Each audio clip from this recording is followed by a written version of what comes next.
Assalamualaikum warahmatullahi wabarakatuh. Alhamdulillah.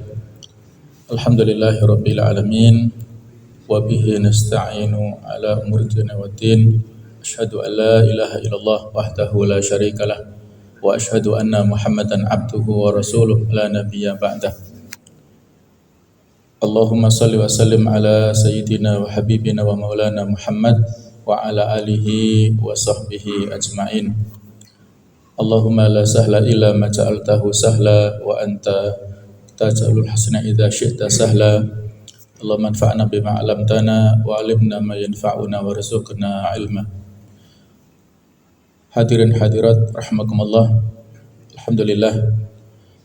Marilah kita lanjutkan kajian sirah nabawiyah, yaitu melanjutkan tentang tema dakwah jahriyah, menyampaikan dakwah secara terang-terangan, kelanjutan dari tema sebelumnya, bahwasanya Rasulullah SAW pada tema sebelumnya menyampaikan dakwah di Bukit Sofa, mengumpulkan penduduk Mekah dan menyampaikan berita sebagai bentuk pancingan kepada mereka, apakah seandainya aku beritakan kepada kalian di balik bukit ini ada pasukan berkuda yang menyerang kalian, apakah kalian mempercayaiku? Maka mereka menjawab, kami tidak pernah mendapatkan engkau berdusta wahai Muhammad.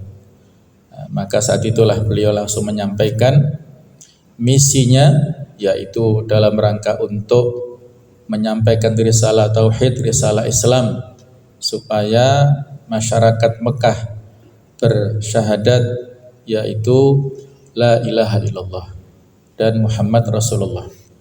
Tetapi ada penolakan yang keras dari penduduk Mekah, khususnya dari paman beliau sendiri, yaitu Abu Lahab. Nah, kelanjutannya adalah tentang tema penyampaian dakwah secara terang-terangan ini, yaitu dengan turunnya surah Al-Hijr, kemudian karakter fase pada dakwah ini dan cara menghadang dakwah, serta di sana ada contoh yang konkret tentang kesabaran Rasulullah SAW. Nah, jemaah sekalian, dakwah secara jahriyah yang tadi sudah kita singgung ya, bahwa beliau menyampaikan dakwah secara terbuka menjadi isu atau berita yang viral di Mekah, bergema di seantero Mekah. Mereka memperbincangkan dakwah Nabi Muhammad tersebut, dan turunlah ayat 94 dari surah Al-Hijr. Fasta' bima tu'mar wa a'rid anil musyrikin. Maka sampaikanlah olehmu secara terang-terangan segala apa yang diperintahkan kepadamu, dan berpalinglah dari orang-orang musyrik.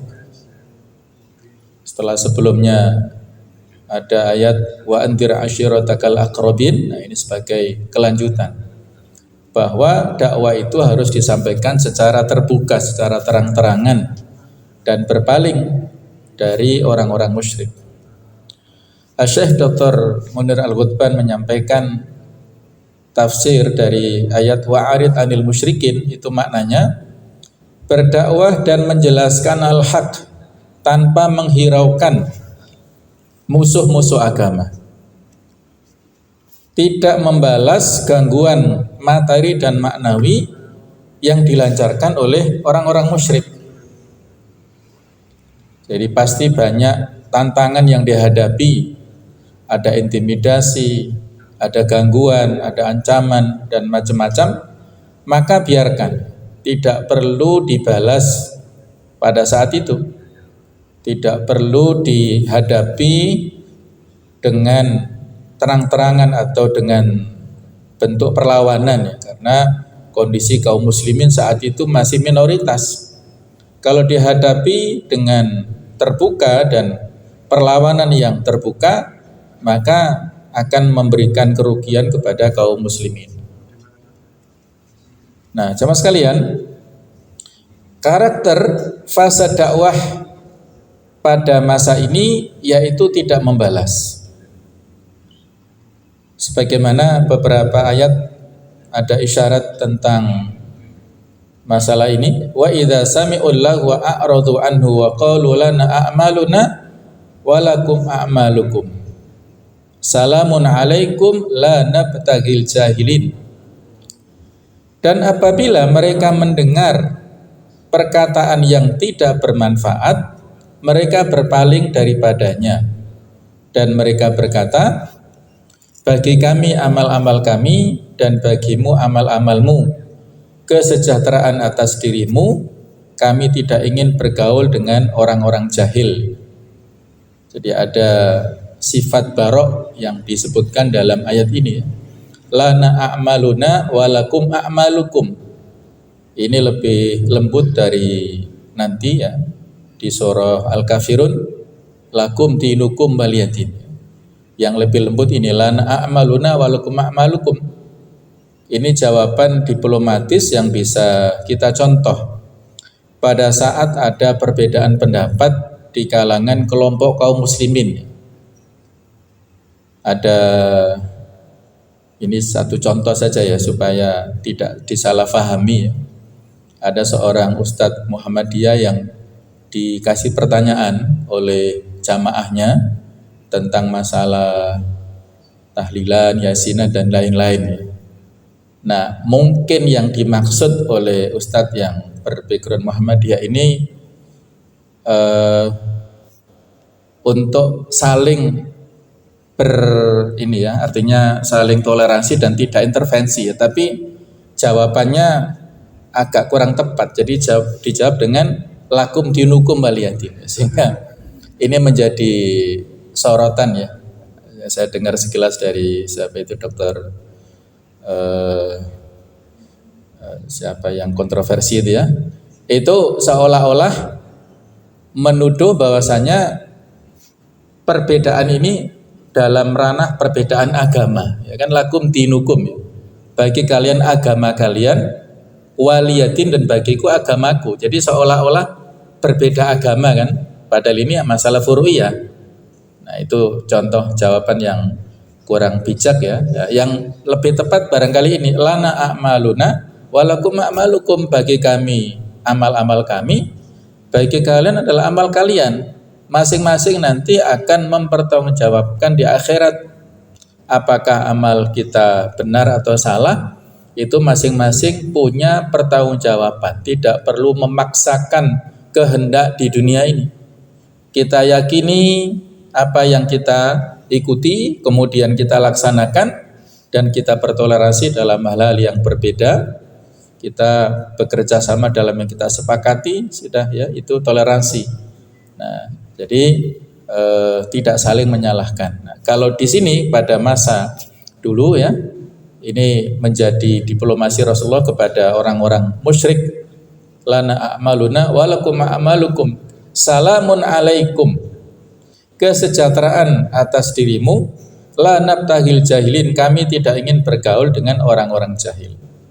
Kemudian ada ciri-ciri ibadur rahman, hamba-hamba Allah yang maha penyayang, di surah Al-Furqan 63. Wa ibadur rahmanil ladzina yamshuna 'alal ardi hauna wa idza khatabahumul jahiluna qalu salama.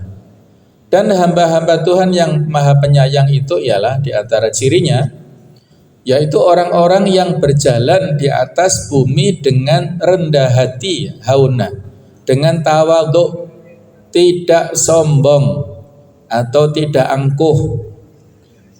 Wa idza khatabahumul jahilun, dan apabila orang-orang jahil menyapa mereka, qalu salama, maka mereka mengucapkan kata-kata yang baik.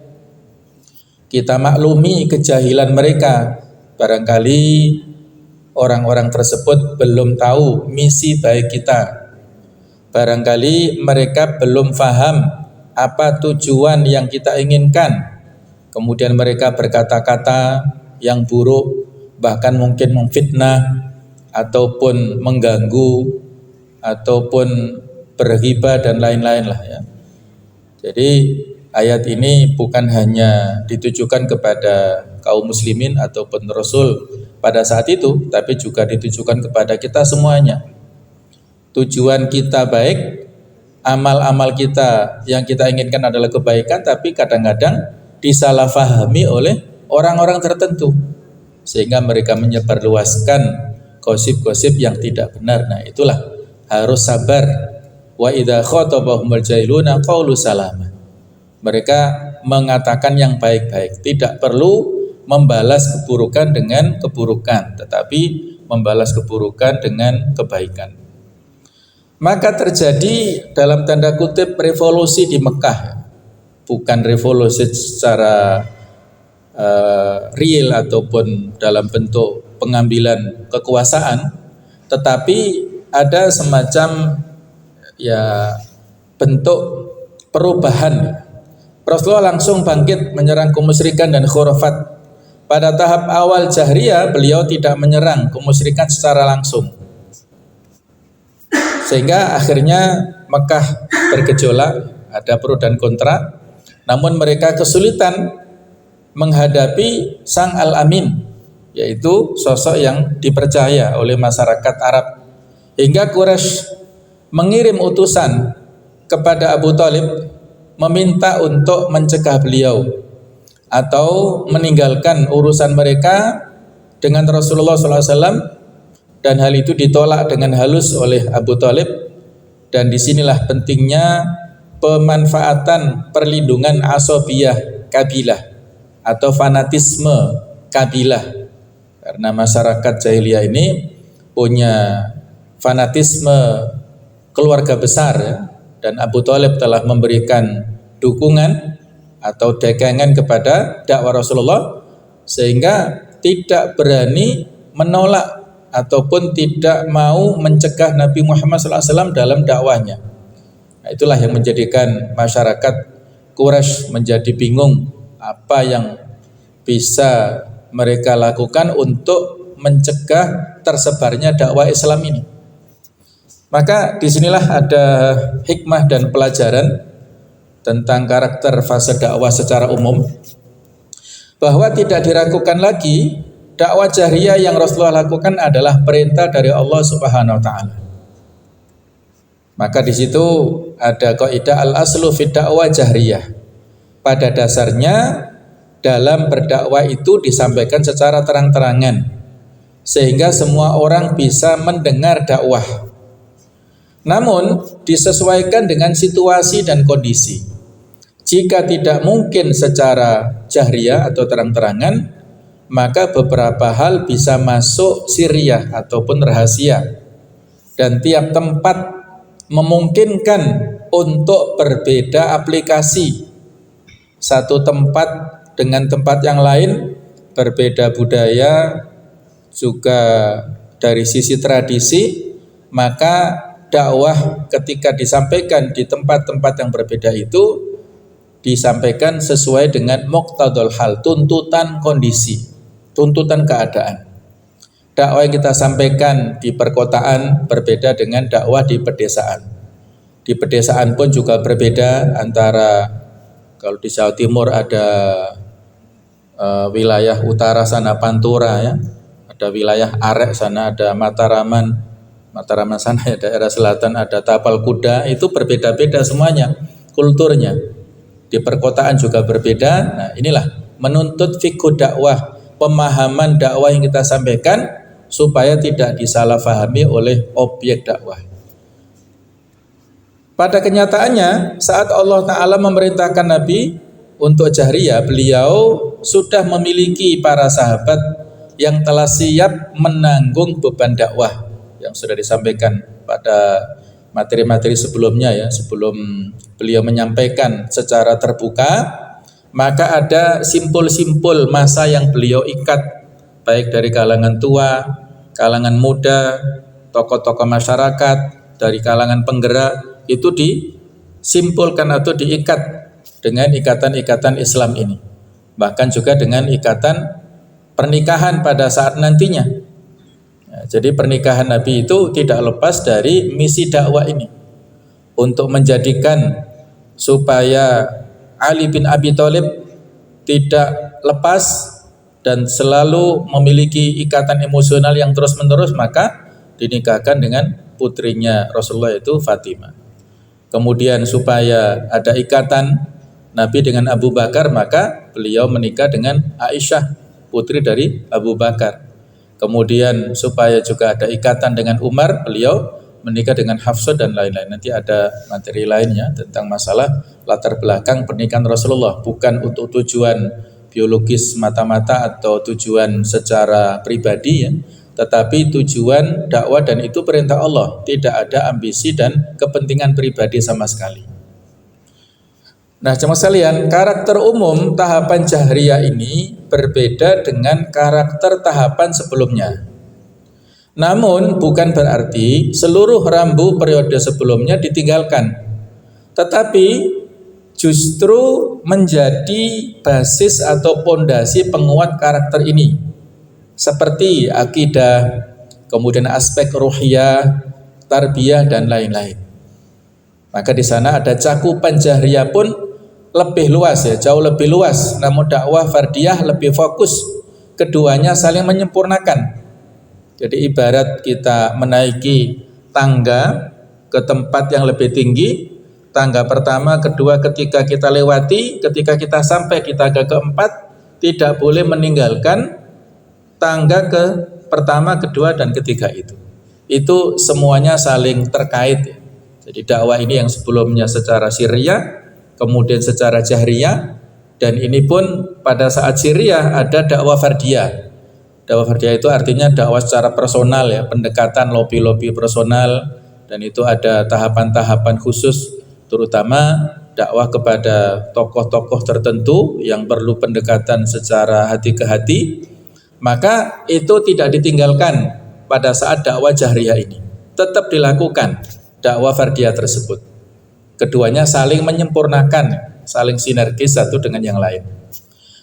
Kemudian ada perluasan wilayah kerja, bukan pemindahan wilayah kerja. Kalau pemindahan dari satu tempat ke tempat lain, tapi di sini perluasan. Nah, nanti ketika hijrah itu perluasan. Ketika Mekah dirasa sudah mentok ya, belum bisa berkembang, maka diperluas wilayah dakwah ke Madinah. Dan sebelumnya sudah ada upaya ke Yathrib, kemudian ke Taif, tapi mendapatkan penolakan ya, sehingga wilayah yang potensial adalah di Madinah. Telah menjadi sunnatullah atau ketentuan Allah akan adanya orang-orang yang tidak menyenangi kebenaran dan melawannya. Ini sudah menjadi ketentuan Allah Ta'ala, sunnah para nabi dan rasul tentang ujian dan tantangan para duat. Wa ka'ayyam min nabiyyin qatala ma'ahu ribbiyuna katsir. Betapa banyak para nabi yang berperang bersamanya para pendukungnya. Ada pendukung para nabi dan ada penentang. Itu sudah kita ceritakan bagaimana Nabi Adam, kemudian nabi-nabi sesudahnya, ada banyak penentang dakwah, tapi juga ada pendukung dakwah ini. Pertarungan antara hak dan batil itu selalu berlangsung sejak zaman dahulu sampai nanti hari kiamat, tidak henti-hentinya. Maka di sini harus kita pahami sunnatullah berlaku sepanjang masa, sejarah terus berulang ya, hanya pelakunya yang beda, tempatnya saja yang beda, tetapi karakter-karakternya itu mirip antara satu masa dengan masa yang lain. Tinggal kita berada di mana. Apakah kita berada di kebenaran ataukah waliyadzubillah berada di kebatilan? Nah, tentunya berada di pendukung kebenaran. Oleh karena itu doa para dai dituntut untuk dapat tegar dalam hal-hal yang sawabit. Sawabit itu hal-hal yang baku ya, atau yang tauqifiyah, yang bukan ijtihadiyah, yang tetap dan tidak menukarnya dengan harga murah. Khususnya dalam bab akidah. Jangan sampai terjadi ada kristenisasi ya di daerah minus ya, di sebagian wilayah karena ada tekanan ekonomi atau tekanan dari sisi kekurangan finansial, maka rela menukar akidahnya dengan sembako, dengan uang yang diberikan mungkin secara rutin ya oleh pihak-pihak yang misionaris sana. Nah, itu berarti menukar akidah yang itu adalah termasuk thawabit. Jadi thawabit itu sesuatu yang pokok yang tetap tidak berubah. Ada lagi lawannya mutaghayyirat yang berubah-ubah. Dan tidak boleh ditukar-tukar di sini. Kalau thawabit itu dari dulu sampai dengan nanti tetap saja tentang masalah akidah, masalah ibadah, kemudian juga masalah akhlak, perilaku-perilaku, kebaikan dari dulu sampai besok itu yang baik, akhlak baik dan buruk itu ya tetap tidak berubah. Kemudian juga yang kaitannya dengan al-muqaddarat, ukuran-ukuran, takaran-takaran. Di antaranya dalam bab fikih ada tentang warisan.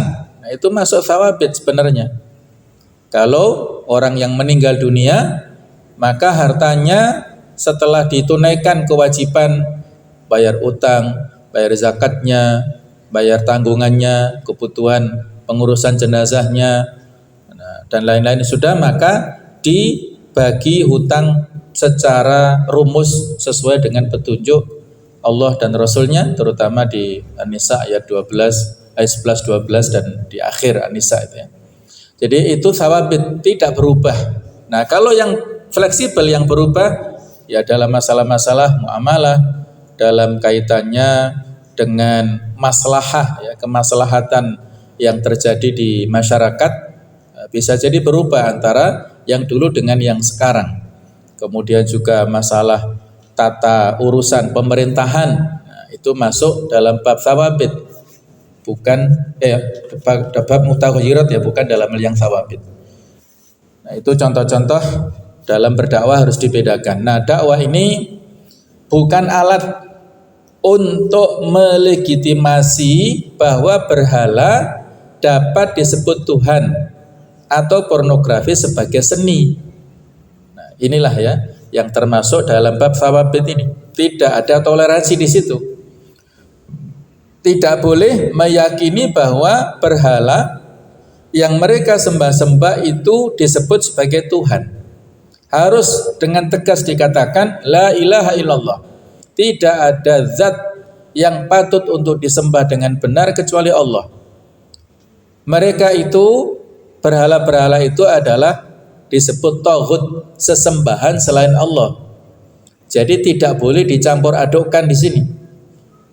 Nah, kalaupun belum berhasil menumpas berhala, itu tidak menunjukkan itu memberikan legitimasi ya. Sebagaimana pernah saya sampaikan bahwa berhala-berhala ini masih ada di sekitar Ka'bah pada saat Nabi berdakwah.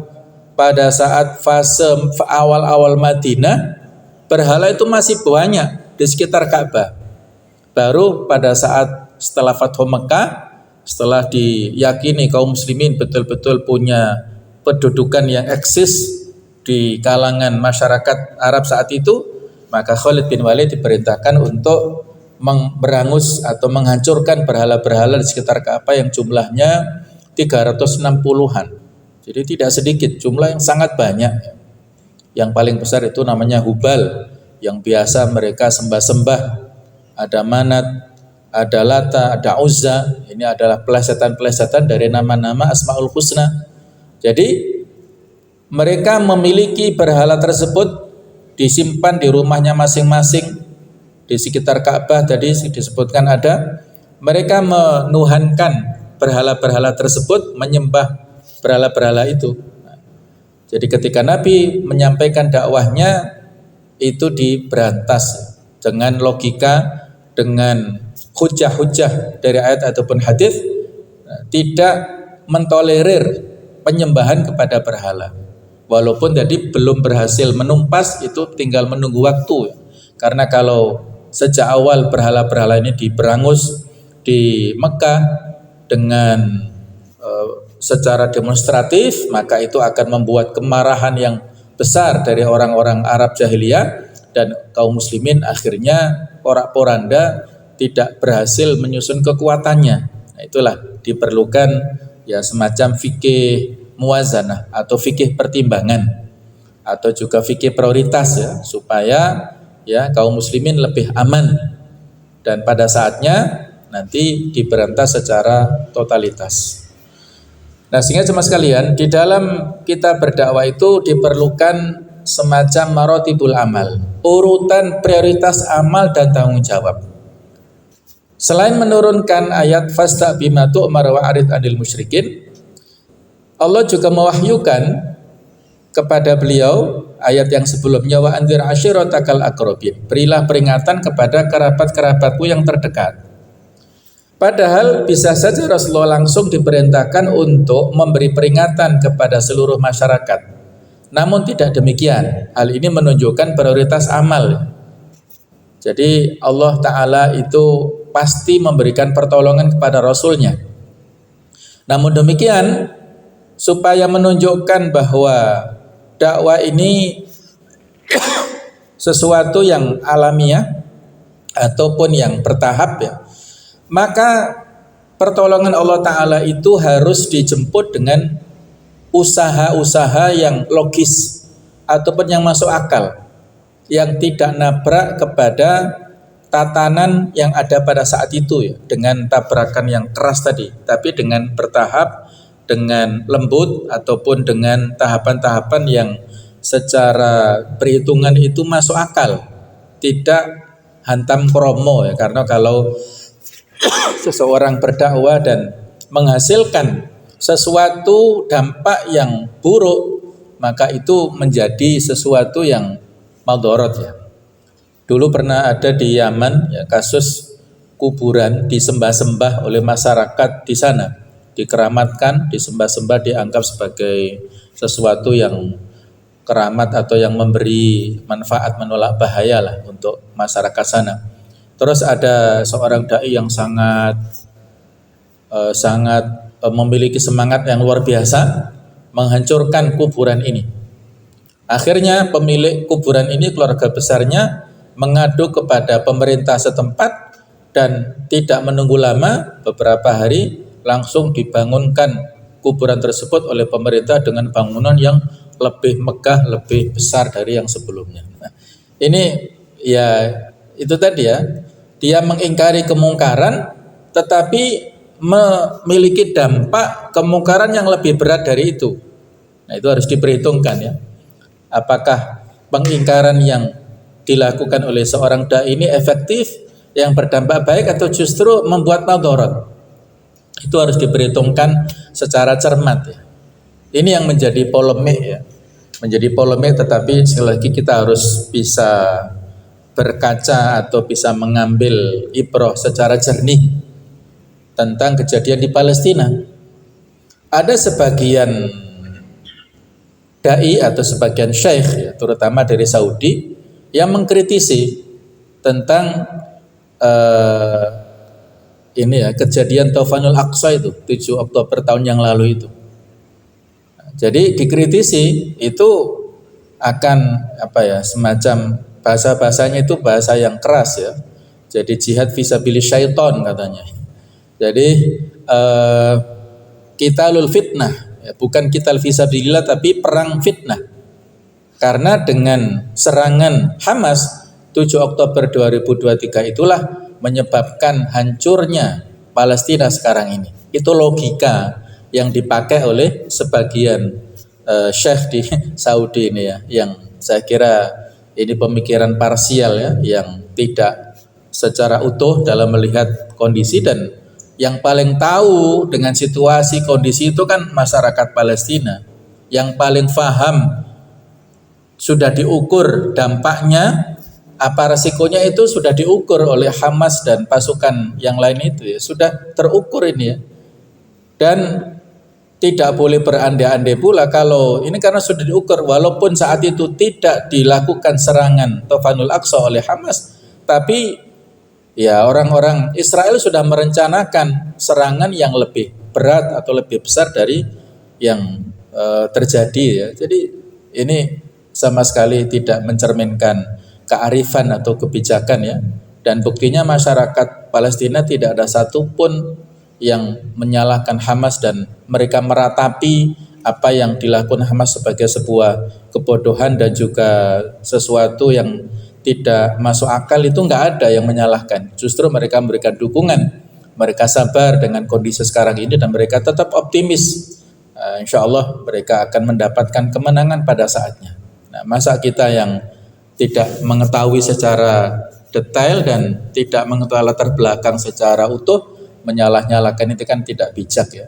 Jadi itulah contoh kondisi ya yang ada di sebagian wilayah dunia Islam ya, itu terjadi fitnah di sana sini, dan alhamdulillah dengan terjadinya Taufanul Aqsa ini Allah membuka pemikiran umat, bukan hanya umat muslim tapi umat manusia sedunia.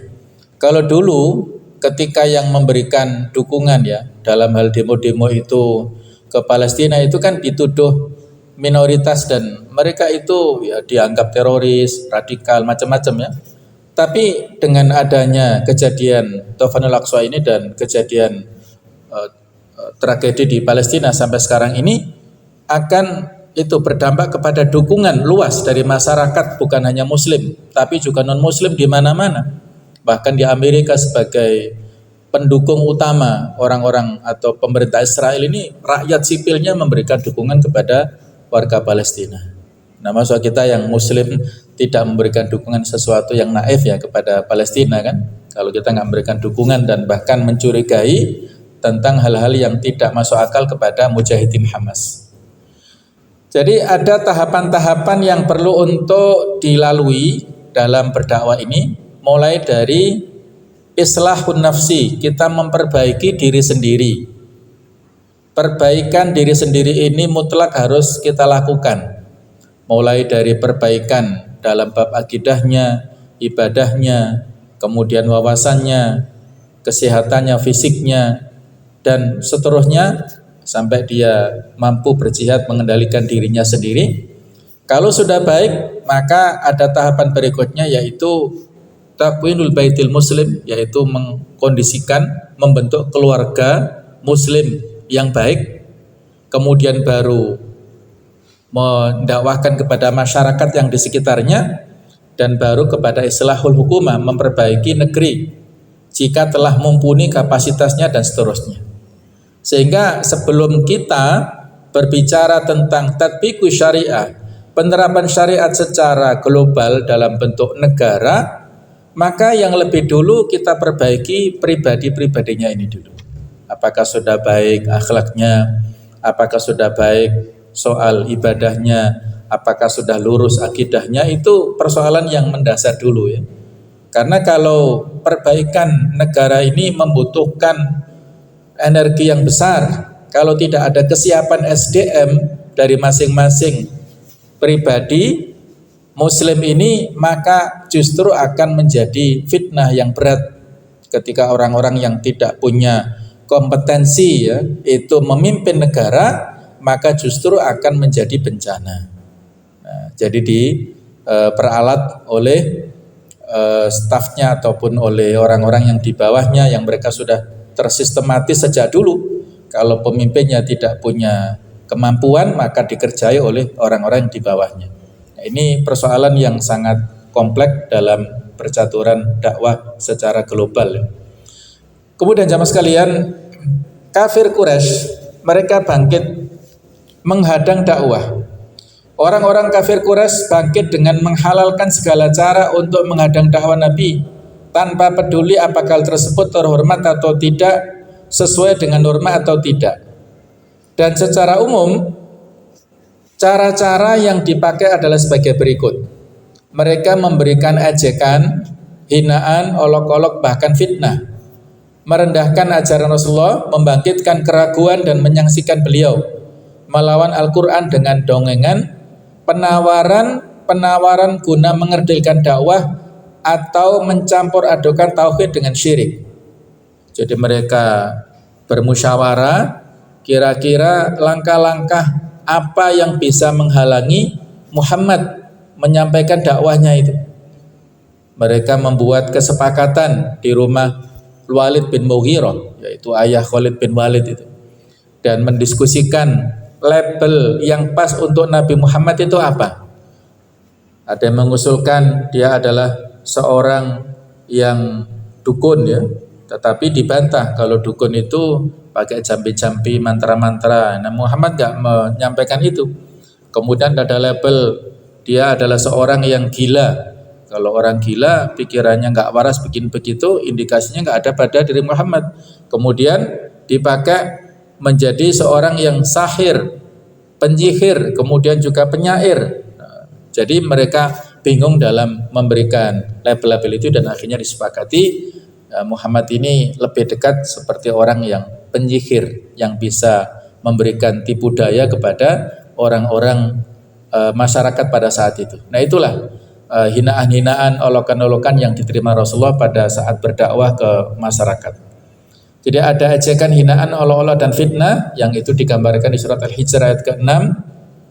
Wa qalu ya ayyuhalladzi nuzila alaihi dzikru innaka lamajnun. Mereka berkata, hai orang yang diturunkan Al-Qur'an kepadanya, sesungguhnya kamu benar-benar orang gila. Tuduhan mereka. Kemudian ayat yang lain, surat ayat 4, wa ajibu an ja'ahum mundhirun minhum wa qala al-kafiruna hadza sahirun kadzdzab. Dan mereka heran karena mereka kedatangan seorang pemberi peringatan, yaitu Rasul dari kalangan mereka. Dan orang-orang kafir berkata ini adalah seorang ahli sihir yang banyak berdusta. Seperti tuduhan umatnya Nabi Musa ya kepada Nabi Musa sebagai tukang sihir. Kemudian juga tentang para sahabat, liyaqulu ahaula'i manallahu alaihim min bainina. Orang-orang semacam inikah di antara kita yang diberi anugerah oleh Allah kepada mereka. Jadi mereka memberikan kritikan kepada para pendukung Rasulullah dari kalangan-kalangan yang rata-rata du'afa, bukan semuanya tokoh. Nah, mereka juga merendahkan dan menyaksikan beliau dan ajaran beliau, yaitu di antara ayatnya Al-Furqan 5, wa qalu asatirul awwalin iktatabaha fahiyatum la alaihi bukrata wa asila. Dan mereka berkata, dongengan-dongengan orang-orang dahulu dimintanya supaya dituliskan, maka dibacakanlah dongeng itu kepadanya setiap pagi dan petang. Jadi Al-Quran itu dituduh sebagai dongengan masa dulu yang dibacakan ulang. Kemudian wa qala alladziina kafaru in hadza illa ifkun iftarahu wa anahu alaihi qaumun akharun faqad ja'u dzulma wa zura. Dan orang-orang kafir berkata, Al-Quran ini tidak lain hanyalah kebohongan yang diada-adakan oleh Muhammad dan dia dibantu oleh kaum yang lain, maka sesungguhnya mereka telah berbuat sesuatu kelaliman dan dusta yang besar. Inilah tuduhan-tuduhan ya kepada Rasulullah, tuduhan yang begitu keji dan begitu jahat ya. Kemudian mereka juga berkata, wa qalu ma li hadzal rasul ya'kulu ta'am wa yamshi fil aswaq. Dan mereka berkata, mengapa Rasul ini memakan makanan dan berjalan di pasar-pasar. Jadi mereka inginkan Rasul itu seperti malaikat yang makhluk yang khusus yang beda dengan manusia. Nah, padahal kalau Rasul dari malaikat ini juga pasti akan menjadi alasan kepada umat manusia sehingga tidak bisa mencontoh Rasulnya.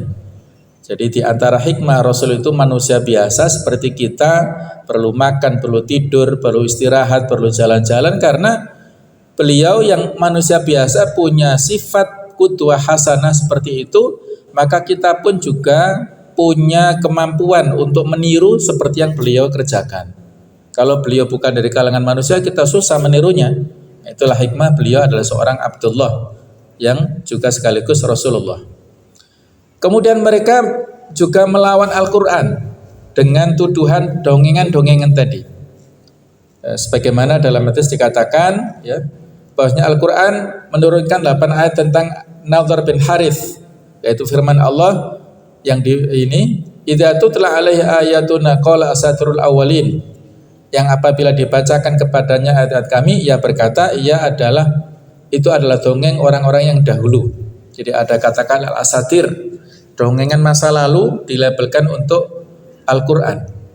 Kemudian mereka mencampur iman dengan syirik. Nah, ini penawaran yang mengkerdilkan dakwah. Nanti ada kisah tersendiri ya bagaimana latar belakang turunnya surah Al-Kafirun.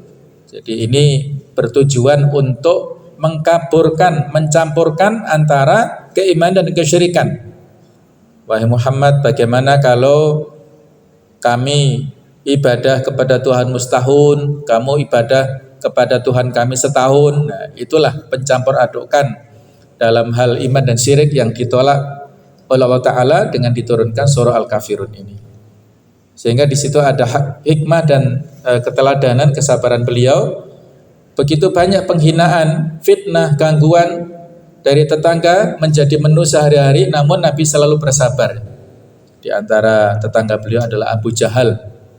Kalau Abu Lahab tadi kan masih paman beliau, kalau Abu Jahal ini orang lain, tapi tokoh yang menjadi tetangga Rasul dan selalu berbuat kasar keras kepada Nabi Muhammad. Tantangan tersebut tidak membuat beliau putus asa dan berhenti dalam berdakwah. Rasulullah tetap berdakwah kepada kaumnya dengan hikmah dan kelembutan. Dan itu menjadi bukti sifat asasi Nabi berupa amanah dan tabligh sekaligus kemuliaan akhlak beliau. Dan sudah selayaknya para duat, para dai dapat meneladani kesabaran Nabi Muhammad dalam berdakwah, tidak takut celaan atau fitnah dan tidak menukar akhirat dengan dunia. Jadi ya saya pernah silaturahim dengan kawan ya, kakak kelas saya yang punya pengalaman buruk pada saat di kampung halaman sana di Pandaan karena ada fitnah dari dari Pak D-nya sendiri ya, yang memfitnah kepada beliau yang pro kontra ya, menjadi masyarakat marah kepada kawan saya ini dan akhirnya pada titik mereka diprovokasi kumpul ya dengan tuduhan-tuduhan yang ya macam-macam lah, tuduhan radikal, tuduhan ekstrem ya, yang tidak pro dengan dakwah tradisional, yang begini begitulah macam-macam ya. Akhirnya mereka dipanas-panasi terus bermain kasar akhirnya. Ya, kawan saya sama keluarganya dievakuasi oleh kepolisian dan mereka melempari rumahnya sana. Kemudian hancur ya, rumahnya hangus, hancur, dan beliau akhirnya meninggalkan kampung halamannya dan pindah hijrah ke Malang ini. Dan alhamdulillah hikmahnya saat hijrah ke Malang mendirikan pondok besar dan sukses di sini. Di Malang sini pondoknya mulai tingkat SD sampai ada mahat alinya dan sukses. Pondoknya di Joyogren, namanya Pondok Al-Um. Nah, ustadznya namanya Kiai Haji Agus Hasan Basri, itu kakak kelas saya saat kuliah dulu. Insyaallah itu beliau ceritakan sendiri bagaimana pengalaman pahit ya dalam berdakwah, ada intimidasi yang sangat berat, tetapi dengan kesabaran maka ada hikmah di sini. Karena kalau di sana kan dakwanya nggak berkembang ya, ya mungkin hanya ada majelis kecil-kecilan saja. Tapi dengan adanya perlakuan masyarakat begitu, beliau walaupun dengan ya kondisi yang mungkin saat itu betul-betul dalam kondisi yang menderita, meninggalkan kampung halamannya dan hijrah ke sini, dan di sini mendapatkan tempat yang lebih layak dan lebih strategis sehingga dakwanya bisa berkembang di sini. Nah, itulah hikmah ya. Semua pasti ada hikmahnya, walaupun mungkin awalnya tidak baik ya, dirasakan kurang enak, kurang nyaman, tapi insya Allah ketika dihadapi dengan sabar akan ada hikmah yang besar, pelajaran yang besar dari Allah Ta'ala. Nah, kemudian kita kembali kepada teladan ya bagi para duat dari Rasulullah, yaitu disebutkan di surah Al-Maidah 54 ini. Generasi yang Allah kirimkan untuk menjadi generasi perubahan, yaitu ada kualifikasi ini. Yuhibbuhum wa yuhibbunah. Allah cinta pada mereka, mereka cinta pada Allah. Yang kedua, adzillatin 'alal mu'minin. Mereka berlemah lembut kepada sesama kaum muslimin. A'izzatin 'alal kafirin. Tegas keras kepada orang-orang kafir. Kemudian yujahiduna fi sabilillah, berjihad fi sabilillah, wala yakhafuna laumata laim, tidak takut celaan orang yang mencela. Ini generasi ideal yang Allah inginkan ya. Tapi sebagian kaum muslimin malah dibalik ya, terutama poin kedua dan ketiga ini.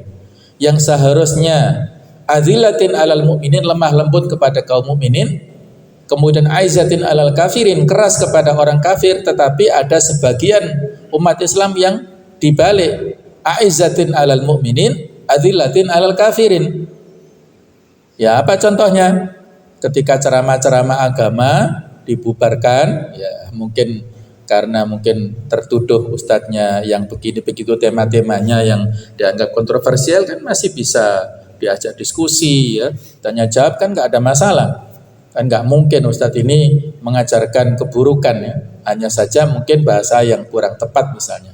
Nah, sementara kalau acara-acara agama di luar sana dijaga dengan ketat ya dan lain-lain. Nah, itu contoh betapa salah kaprah dalam menempatkan sifat-sifat yang harusnya seperti ayat ini. Kemudian ada hadis yang baik ya dari Abu Dzar Al-Ghifari, ausani khalili bisab'in, kekasihku Rasulullah memberikan wasiat perintah kepadaku tentang 7 hal. Yang pertama, bihubbil masakin wa an adnuwa minhum, yaitu mencintai orang-orang miskin dan dekat dengan mereka. Abu Dzar ini dari kalangan bawah ya, orang-orang yang du'afa, sehingga cocok ini ya, cinta kepada orang-orang miskin dan dekat dengan mereka. Kemudian wa an andura ila man huwa asfala minni wala andura ila man huwa fauqi. Hendaknya aku diperintahkan melihat orang yang berada di bawahku dan tidak melihat orang yang berada di atasku dalam hal dunia ya. Supaya kita syukur, supaya kita bisa qanaah dengan apa yang Allah Ta'ala berikan. Lihatlah yang lebih bawah dari kita. Kita mungkin yang punya tempat tinggal yang representatif, yang nyaman. Coba kita lihat beberapa saudara kita yang tidak punya tempat tinggal. Kita yang punya kendaraan yang layak kita pakai.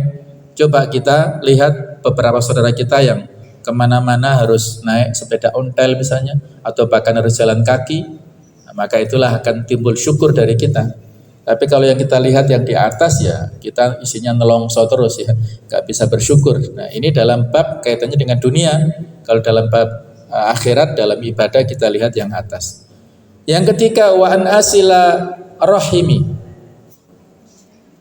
wa in jafani.